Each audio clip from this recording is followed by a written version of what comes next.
एक बार निकुंज में एक लीला भई और किशोरी जी को सब सखियां समझा रही हैं, बोले तुम्हारो लाला बहुत चतुर है, बहुत ऐसो है, तुम बातें एक दूरी बनाए लो। तो राधा रानी बोली मैं दूरी ना बनाऊंगी।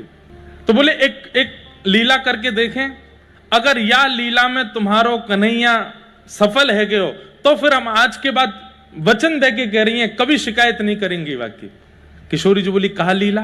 तब किशोरी जी की कोई भी लीला संपादित होती है उसमें विशेष भूमिका निभाती हैं श्री विशाखा जी। ऐसी अष्ट सखियों, अभी बरसाना का उत्सव पूरा जो आ रहे हैं उनके लिए अच्छा है, जो नहीं आ रहे हैं वो देखना सुनना जरूर।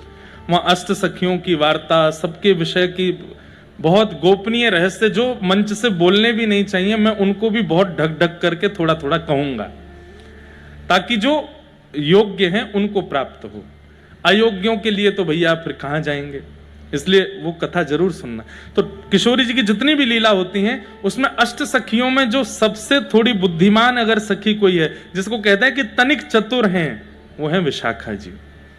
तो विशाखा जी ने योजना बनाई, एक से कपड़ा, एक से कुंडल, एक से गहने, एक से काजल, एक से पत्रावली, एक से केश, एक से नूपुर, एक से चूड़ी, सब कुछ एक जैसा अष्ट सखियों का और किशोरी जी का, मतलब एक जैसा ही सब कुछ होगा।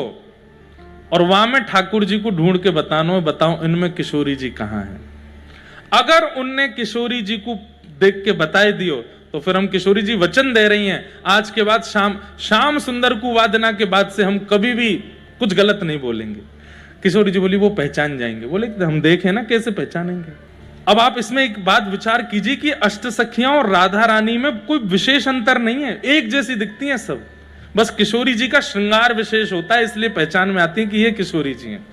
एक जैसी चुनरी, एक जैसे कुंडल, एक जैसे सब श्रृंगार सब किए गए और निकुंज में सब गोपियां खड़ी हो गई, ठाकुर जी की प्रतीक्षा कर रही। अब ठाकुर जी के आवे की प्रतीक्षा तो बात की बात है, ये आपस में एक दूसरे से कह रही हैं अरे श्यामाजू आप तो बड़ी सुंदर लग रही हो। तो बोली मैं विशाखा हूं, श्यामाजू ना हूं, श्यामाजू तो पल्लंकु हैं।